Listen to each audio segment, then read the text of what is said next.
Welcome back to a bit gamey and another tips video. Don't know how much these are good tips, but they're tips for me anyway. So I've got this thing from Warlord called a mould line remover, which is basically just a lump of metal in a handle. I've been using, like most people, a craft knife for cutting off all the flash off models.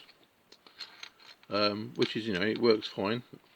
The only problem is the constant fear of cutting your own fingers off, which is, maybe not a big deal for some people. I'm very absent-minded, so it's a big deal for me. So anyway, you just use it for cutting off mould lines, basically, and say because it's just a lump of metal, it's not sharp.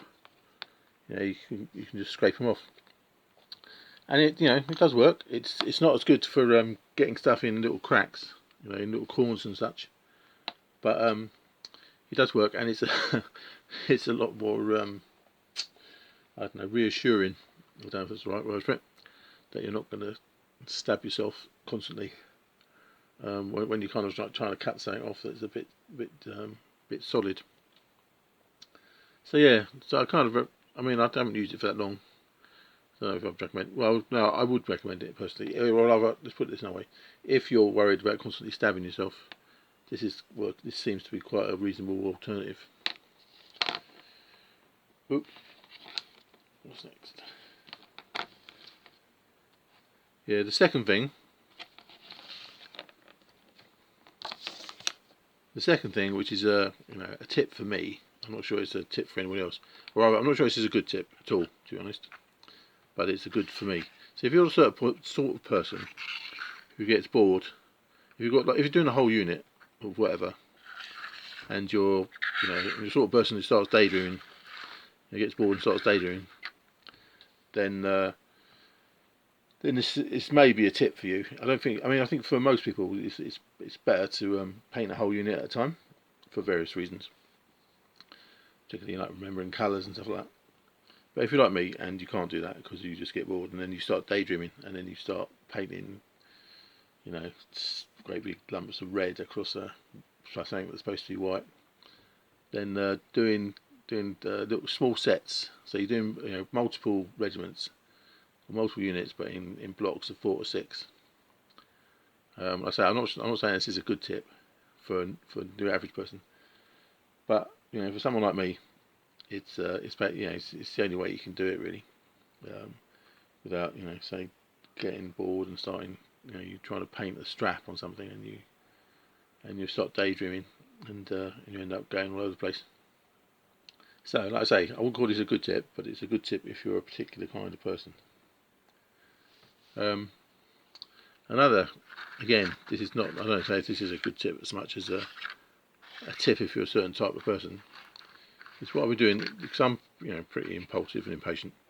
So one of the things I've been doing recently, so I don't know if it's going to work yet, is you have a bunch of figures that you're going to paint, and then you have the next bunch, a little stash of the next ones, and you don't prime them or anything. You just scrape them basically. They're just there for scraping, because a lot of times with me anyway, you sort of notice you cutting off or getting rid of the mould lines on the figure, and then you get the worst 2, and then next time you go back to it and after you've primed it, you find, oh look, there's another 2, and then later on you think you got rid of them, and then you've painted it, and then think, oh look, there's another 2. So it's a thing for if you're the sort of person who tries to prep the figures first, but for whatever reason you end up missing loads. You just have a bunch of them sitting around. Your next figures, they're not based, not primed or do anything else. Just put together, and then you just scrape them. You're doing your regular painting, and every now and then, when you've finished a particular section, you just pick these up, go through them again, and scrape them some more. And so, again, this may just be me, but I've found ones that I've missed after 3 or 4 goes. I'm still finding a few bits and pieces that I'd missed on previous occasions. Because doing it before, and you do it, and you think, okay, that's got it, and it hasn't at all. I think what it is that you notice the biggest bits, and that creates a kind of relative scale, and so you don't notice the smaller ones. And then if you go and do them again, you'll spot the smaller ones, and then depending on who you are, if you do it a third time, you'll spot some more again. So that's my plan for the future anyway, is to have a full set of ones that you're painting, and another set that you just sit there and you scrape them every now and again, so you're not going over them 3 or 4 times. So that by the time these other ones are finished, then they actually are mould line free rather than what you think is mould line free.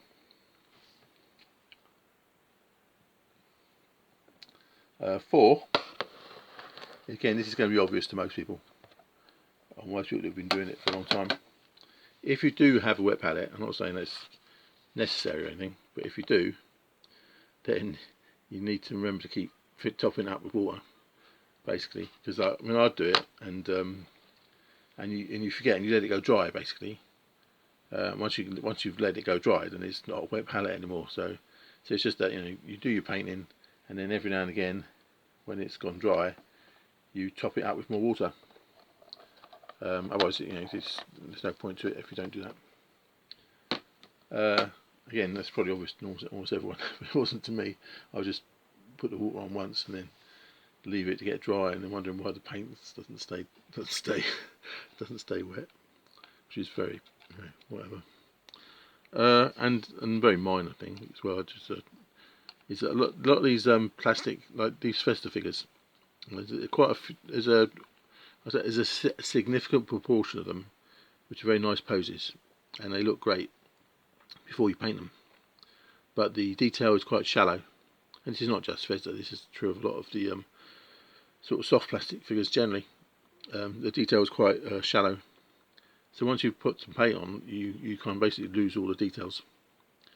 I don't know what you do about that. This isn't really a tip, but it's more a question of that you can make flat surfaces have 3D effects. Obviously like on a computer screen. It's just a flat surface where you've got various tricks of how you paint things, or how you colour things rather. Creates the illusion of a 3D object. So sorry, this is not really a useful tip at all, but it's basically worth trying to learn that maybe. Look at a few websites or whatever that tell you how to do like doing cartoons or comics, or doing 3D kind of painting or drawing, and see if there's any tips from that you can use for painting figures.